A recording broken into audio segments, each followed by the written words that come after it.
Ohayou gozaimasu, Sasaki desu. 社長、部長、係長、班長、従業員までよろしくお願いします。皆さんお元気ね。バイトジャパンお元気ですね。皆さんお体大事にしてください。いつもおいの方ね、よろしくお願いします。ありがとうございます。必ずね、おはようございますね。バイトジャパンしょうがないわね。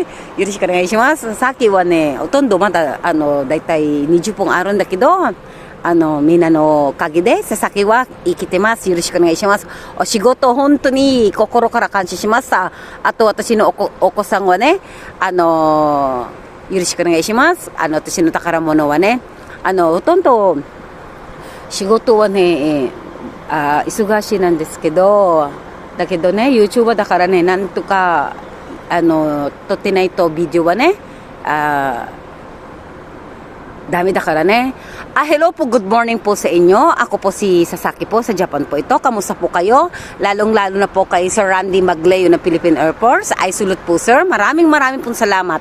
At sa iyong mga kaibigan na sa Technical Roberto Unte at Technical Sergeant Dulpo po, tsaka sa aking expo na si Sergeant Marvin po.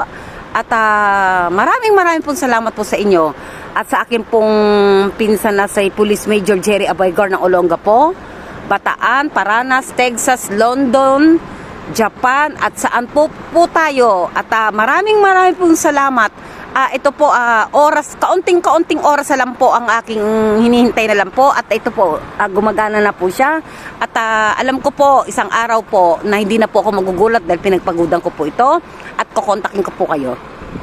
Hindi po hindi po ako nakakalimot at hindi naman po ako ignorante po. Tandaan niyo po yan. At sa akin pong kaibigan na si Nami na ang director ko po yan. Yan po nakadiscover po sa akin. Nami, salamat. At maraming salamat sa iyo sa iyong tiwala sa akin na alam mo naman ang ugali ko. Talagang taklesa po ako. At pero totoong tao po ako. Kaya po ako taklesa. At sa akin mga expo dyan, wag na po tayo magpasaring at tutulungan ko din po kayo.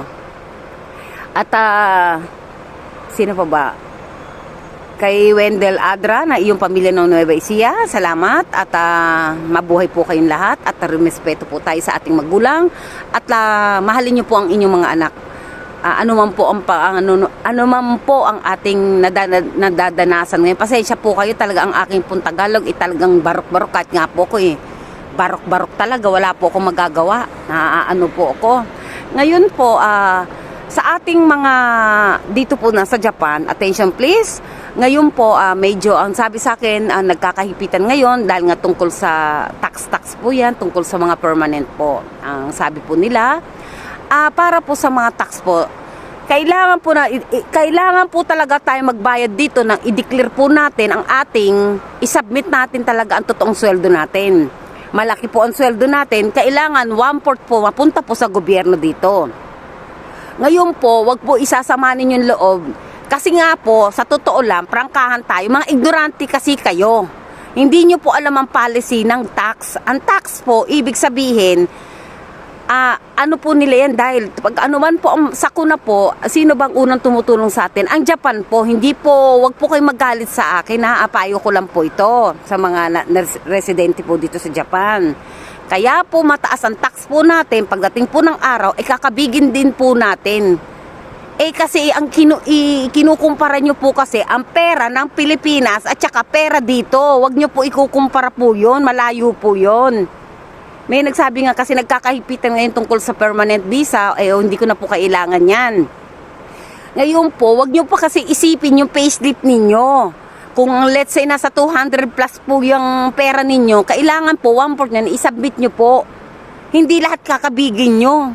Ano ba ginagastos nyo? Pera po ng Japan. Sumunod po tayo sa policy po natin dito. Hindi po ako nanghihimasok, kundi naman po ako po dito. Kaso kailangan po natin yan kasi kakabigi po natin yan kapag retiro na po tayo, magpapasalamat pa nga po kayo. Kat po ako magretiro ngayon, pwede po kunin ko na po lahat yan. Kasi pinaghirapan ko po yan, pinaghirapan po natin yan. Hindi po sila kumakabig po, mali po. Iniipon lang po natin ang pera natin dito. Ngayon, pag, let's say, kung uuwi ka na ng Pilipinas, pwede mong kunin po yan. Ibibigay po nila ng sobra-sobra pa po. Hindi po kayo nakakaintindi kasi mga ignorante nga kayo sa pera. Nakatikim lang kayo ng 200, 180,000 pesos sa halaga ng pera natin. Akala na ninyo, binabawasan.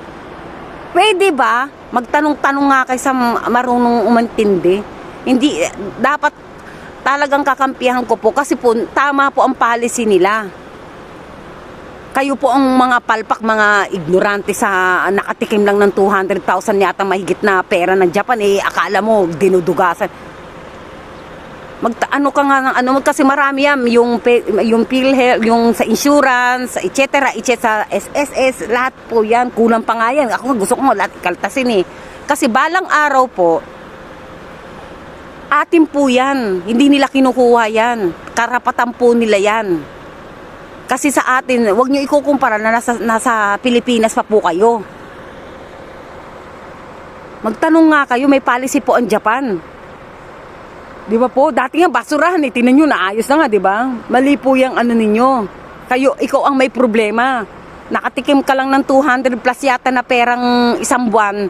Akala mo, binabawasan, kulang pa nga yan Kailangan lahat nga halos sabat nga, sabit mo na sa kanila yan Dahil pagdating ng araw, magpapasalamat ko po sa kanila.